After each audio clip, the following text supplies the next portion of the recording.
Muy bien, entonces estamos estudiando la materia de doctrinas bíblicas. Esta materia de doctrinas bíblicas abarca de una manera panorámica parte de la bibliología y también los nombres de Dios. Nombres del Antiguo Testamento con una característica que Él se presenta y los nombres del Nuevo Testamento.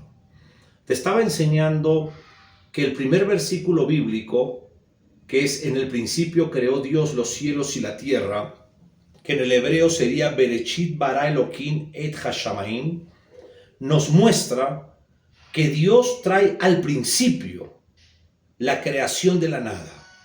La palabra clave en el hebreo es creó, que es bara, que significa crear de la nada.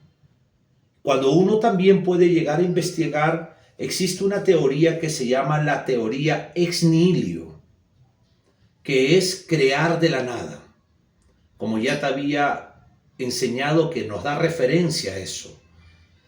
No existe ninguna materia preexistente antes del Génesis 1.1, no. Dios trajo la materia cuando creó los cielos y la tierra. Comenzando el Génesis capítulo 1, versículo 1, es cuando comienza el inicio, el comienzo, el principio y el tiempo y del espacio y de la creación. Antes de, no existía, solamente Dios. Y uno de los atributos de Dios es que es eterno. Un gran número de antiguos filósofos fomentaron el concepto de un Dios supremo del mundo. O sea, una gama de filósofos decían que Dios existe. Claro, con la D minúscula. Pero no le atribuían a Él la existencia de la creación. Por lo tanto, es una sutileza de Satanás trayendo una filosofía para que crean en un Dios, pero no en el Dios verdadero. Recordemos también que 2 Corintios 4:4 dice, hablando de Satanás, el Dios de este siglo o el Dios de este mundo, con D minúscula. O sea, Satanás es un Dios también dentro de este mundo. Ahora, en contraposición a la verdad bíblica de la creación, según la mitología griega, el mundo fue creado por uno o varios dioses. Y dicen ellos que fue creado a partir de la materia preexistente, en un estado de caos. Cuando yo hablo de la mitología griega, estoy hablando del tiempo de los griegos. Alejandro el Magno fue aquel general y aquel que llevaba el imperio griego. Y dentro del imperio griego, mi hermano, en aquel entonces nació, floreció de una manera extraordinaria lo que son las Olimpiadas. Las Olimpiadas nacen ahí. Y antes no se ponía alguna clase de medalla, sino se ponía una corona de laurel. Por eso que en el estadio del Perú, arriba alrededor, sale el nombre de algún campeón y una corona de laurel. Porque las Olimpiadas nacieron en Grecia.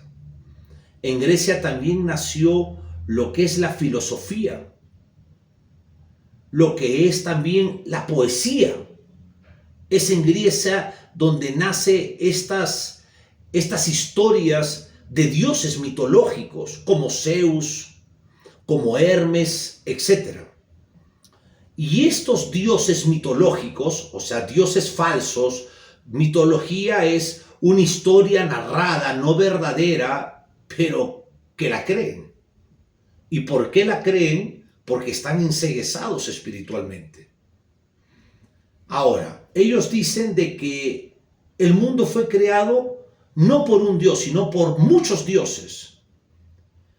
Y que fue creado a partir de una materia preexistente. ¿Qué significa esto?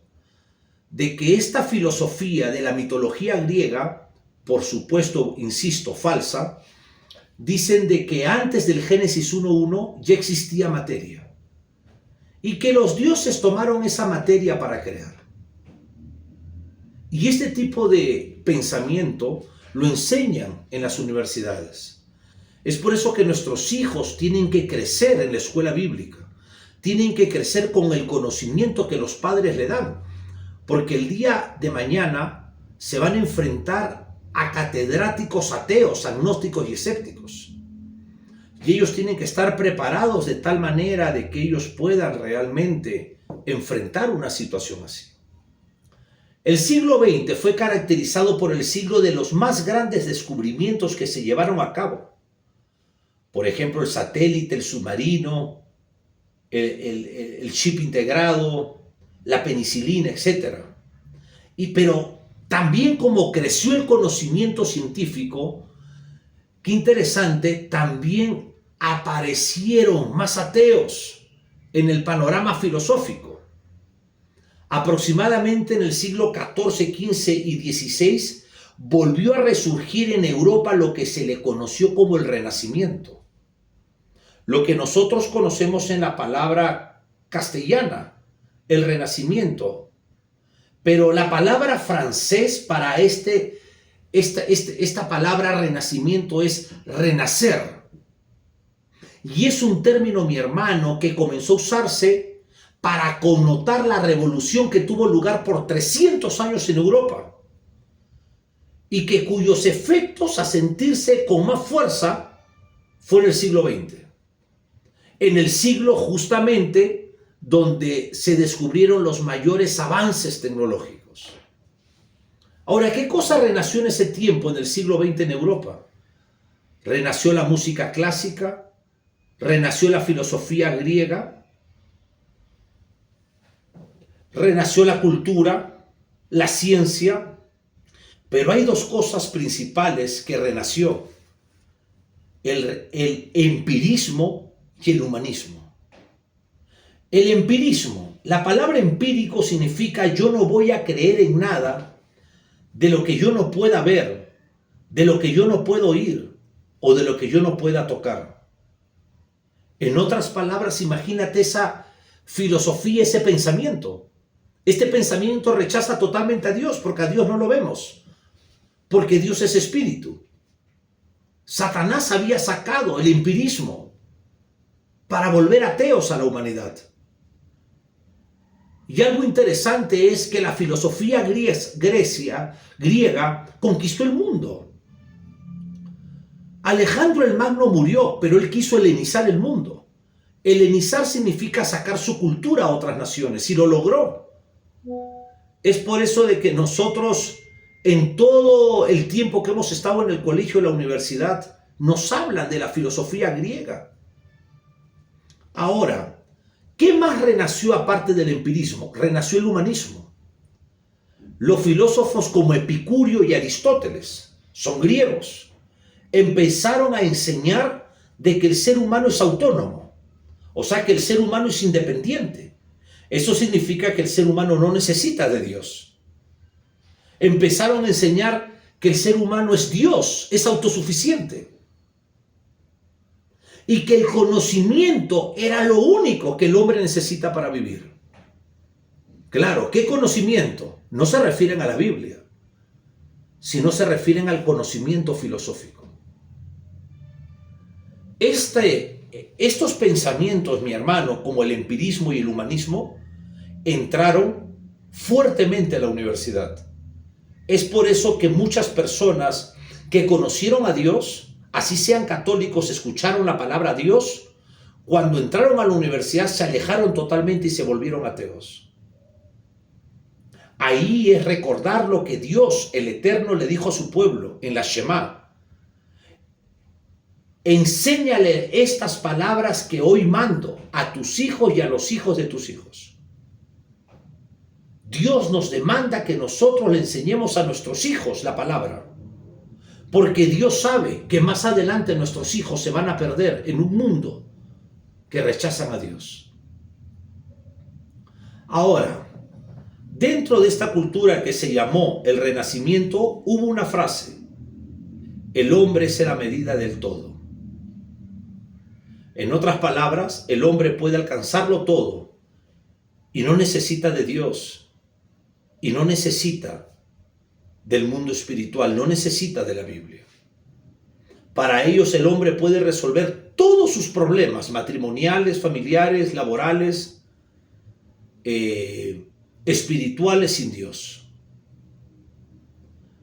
Aproximadamente en el siglo XV surgió un hombre llamado René Descartes. René Descartes fue un francés y se le llamó el padre de la filosofía moderna, y también él era un matemático. Él tuvo una frase muy conocida, cogito ergo sum, que significa pienso, luego existo. ¿Qué está enseñando René Descartes acá? Que todo lo que uno necesita para vivir en este mundo es su propio razonamiento, su propia mente, sus propios pensamientos. Y acá puedes tú enfocar cuando tú le hablas a otros de Cristo. No quieren saber de Cristo. Quieren ellos que tú les dejes como ellos son, porque están aplicando lo que enseñó René Descartes, el razonamiento. Su razonamiento es su Dios. Lo que ellos piensan, lo que ellos creen, es lo que ellos deben de hacer. Pero la Biblia nos enseña claramente de que el Salmo 90, que lo escribió Moisés, dice: antes que naciesen los montes y formases la tierra y el mundo, desde el siglo y hasta el siglo tú eres Dios. Moisés está declarando quién es Dios, que Dios existió desde antes de la creación de los cielos y de la tierra. Está declarando la eternidad de Dios. Pero fue el pecado del hombre. En Génesis capítulo 1 y 2 habla de los orígenes de la creación, incluido el hombre. Pero en el Génesis capítulo 3 habla de los orígenes del pecado. Ahí hacia adelante Satanás se encargó de que el hombre no conozca a Dios. Y tú dirás, ¿por qué Dios no hace algo? Dios hizo siempre algo y lo está haciendo ahora. Lo que estamos viviendo es la consecuencia del pecado del Génesis 3. Hasta el tiempo que Jesucristo venga por segunda vez. Son las consecuencias, porque todo lo que se siembra se cosecha. Nunca vas a poder sembrar sin recibir cosecha. La cosecha puede ser buena o la cosecha puede ser mala, pero se va a cosechar de todas maneras. Es extraordinario ahora poder observar la naturaleza de Dios cuando sabemos que Dios es Ruach en hebreo o Neuma en griego, espíritu. Observamos que la naturaleza de Dios, que es espiritual y que es infinita, no tiene principio y fin, sino que no tiene tiempo, no tiene espacio. Él es eterno. Su infinidad es algo que no tiene comienzo ni fin. Y es algo muy difícil que nuestras mentes puedan entender eso. ¿Por qué? Porque nuestra mente es finita, nuestra mente es pecadora y no puede llegar a alcanzar lo que Dios es. Amén. Y